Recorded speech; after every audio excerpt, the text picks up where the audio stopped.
À quoi faire attention lors du choix d'un homme? Dans cette vidéo, nous parlerons de la manière de choisir l'homme idéal. À quoi faire attention, comment ne pas se tromper dans son choix et ne pas faire un pas imprudent. Donc procédons dans l'ordre. Premièrement, définissez vos valeurs et priorités. Vous pouvez les noter, les indiquer quelque part, ce qui est acceptable pour vous chez un homme. Que voulez-vous voir chez votre homme? Quelles qualités positives votre homme doit-il posséder? Et quels sont les défauts qu'il a et qui résonnent en vous? C'est-à-dire ceux que vous êtes prêts à accepter et avec lesquels vous êtes prêts à faire des compromis. Commencez à définir l'image de votre futur homme. Déterminez quel style de vie vous envisagez avec lui. C'est soit, par exemple, une famille avec beaucoup d'enfants, soit, au contraire, vous êtes sans enfants, et ainsi de suite. C'est-à-dire que plus vous comprendrez clairement ce que vous voulez de la vie, quel type de relation vous souhaitez et quelle famille vous désirez, plus il vous sera facile de les créer.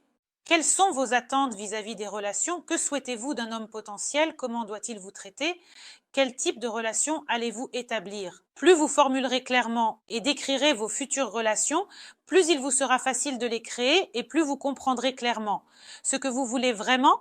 Assurez-vous de déterminer quel compromis vous êtes prêt à faire, c'est-à-dire ce que vous êtes prêt à pardonner, quelles situations vous considérez comme acceptables et lesquelles, au contraire, sont inacceptables. Vous pouvez donc prendre une feuille de papier et décrire votre rencontre avec l'homme de votre avenir, décrire les qualités qu'il possède, comment vous vivez votre vie avec cet homme et ainsi de suite. Et dans cette histoire, vous comprendrez tout sur vous-même et vous vous baserez ensuite sur vos valeurs et priorités. Ensuite, apprenez à reconnaître la véritable qualité. Lorsque vous rencontrez un homme, apprenez à un peu déconnecter vos oreilles et à observer davantage l'homme. Regardez les actions.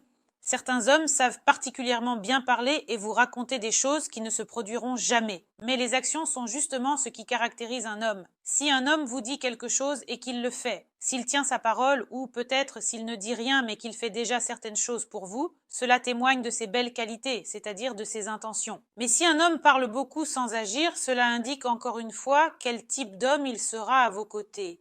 Écoutez ses valeurs, ses rêves et ses préférences. Posez-lui simplement des questions. De quoi rêve-t-il? Comment imagine-t-il sa vie future? Écoutez son rêve. Est-elle en résonance avec vous? Imaginez-vous dans son rêve. C'est-à-dire, peut-être qu'il rêve, par exemple, d'une petite maison au bord de la mer et vous avez toujours voulu la même chose. Alors, vous avez déjà un objectif commun et vous êtes sur la même longueur d'onde. Si vous rêvez, par exemple, d'une petite maison au bord de la mer et d'une grande famille avec 7 enfants, tandis qu'il prévoit de conquérir l'Everest et ne veut pas d'enfants dans sa vie, alors vos chemins se séparent. Alors écoutez ses rêves, ce qu'il dit et ses valeurs intérieures. Vous allez composer cette image de lui et rester un peu dans cette image. Est-ce que cela vous plaît ou non? C'est à partir de cela qu'il faut se baser. Ensuite, observez son attitude envers vous. C'est-à-dire que l'attitude de l'homme en dit long. Il peut ne pas vous dire de belles paroles, il peut ne pas savoir comment courtiser une femme de manière élégante, mais il peut par exemple nouer une écharpe pour vous et c'est important pour vous, le faire mettre un bonnet quand il fait froid dehors, etc. C'est-à-dire observer ces manifestations à votre égard, et ce ne sont pas nécessairement des cadeaux coûteux et des attentions flamboyantes, c'est avant tout une question de sentiment. Cherchez des signes de respect et d'égalité. Si vous voyez qu'un homme, par exemple, vous consulte, qu'il demande votre avis, s'il vous respecte vos limites personnelles et ne permet pas qu'on enfreigne les siennes, alors la relation avec un tel homme se déroulera merveilleusement bien. Ensuite, parlons des qualités clés qui ont un impact positif sur la création d'une vie commune et sur les relations à long terme.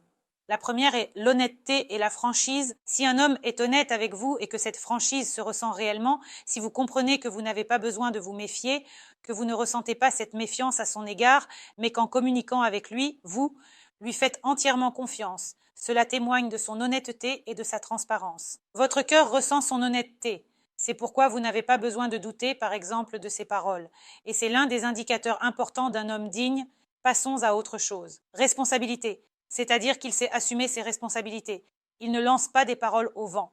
S'il vous promet quelque chose, il le fait. En d'autres termes, il est responsable de ses paroles et de ses actions. Si un homme est responsable de ses paroles dès le début d'une relation, cela continuera ainsi par la suite. C'est pourquoi il est important de prêter attention à cette qualité. Ensuite, la maturité émotionnelle. Si un homme sait contrôler ses émotions, s'il n'est pas agressif, s'il peut parler calmement de ses sentiments, cela témoigne de sa maturité émotionnelle.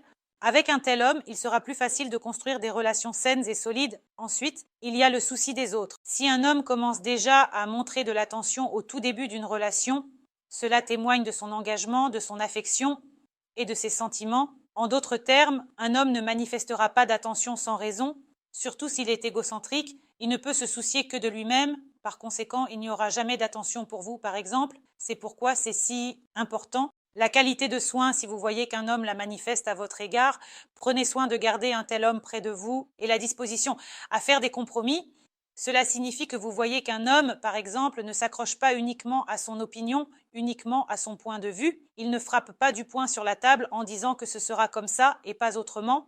Si un homme est prêt à vous écouter, prêt à faire des compromis, prêt à chercher une solution qui convienne à tous les deux, cela indique que la relation avec cet homme se construira merveilleusement. C'est ce sur quoi il faut prêter attention dans la communication avec un homme. Maintenant, parlons des signaux d'alerte, de ce sur quoi il faut être vigilant et se méfier dans une relation avec un tel homme. La première chose est le contrôle et la manipulation. Si vous voyez qu'au tout début de la relation, un homme essaie de vous isoler de tout et de tous, vous impose un sentiment de culpabilité, tente de vous accuser de certaines de ces situations, réfléchissez à la nécessité de telles relations, car il est difficile de rééduquer un manipulateur et de le changer. C'est son désir. Par conséquent, faites attention à ce qui se passe dans votre relation. Ensuite, l'égoïsme et le manque de respect, c'est-à-dire que si un homme ne pense qu'à lui-même, il ne vous respecte pas, ce qui indique qu'il vaut la peine de réfléchir à ce type de relation. Ensuite, le mensonge, l'agressivité, la violence, ce sont des qualités qui doivent susciter la méfiance. Si vous voyez même qu'un homme manifeste de l'agressivité non pas envers vous, mais envers quelqu'un d'autre, comme certains hommes ou des femmes étrangères, par exemple une serveuse ou un serveur au bar, l'agression sera à un moment donné dirigée contre vous. Cela sera envoyé à votre adresse. Donc si un homme est agressif, si vous voyez qu'il ne sait pas contrôler ses émotions, s'il peut s'emporter pour un rien, il est tout à fait possible que vous ayez affaire à un abuseur et que la relation soit très douloureuse par la suite. Et faites attention à la dépendance. Si vous remarquez que lors de l'un des premiers rendez-vous, un homme par exemple s'enivre bien et qu'au rendez-vous suivant, il souhaite également boire, réfléchissez à si vous en avez vraiment besoin et si vous êtes prête à tomber dans un tel gouffre. Écoutez aussi votre intuition et ce que votre âme vous dit. Si vous sentez au fond de vous que ce n'est pas la bonne personne, mais que par exemple vous êtes déjà fatigué de la solitude et que vous désirez enfin une relation, écoutez votre cœur. Parfois, nous commettons de telles erreurs parce que nous voulons obtenir ce que nous désirons ici et maintenant et nous traversons une épreuve très difficile dans notre vie. Alors écoutez votre cœur, écoutez votre intuition, elle vous indiquera forcément la voie à suivre. C'est tout pour cette vidéo. Vous étiez avec moi, Alice Wardomska. J'espère vos likes et vos abonnements. Écrivez dans les commentaires ce que vous aimeriez discuter dans mes nouvelles vidéos. N'oubliez pas de cliquer sur la cloche et à bientôt.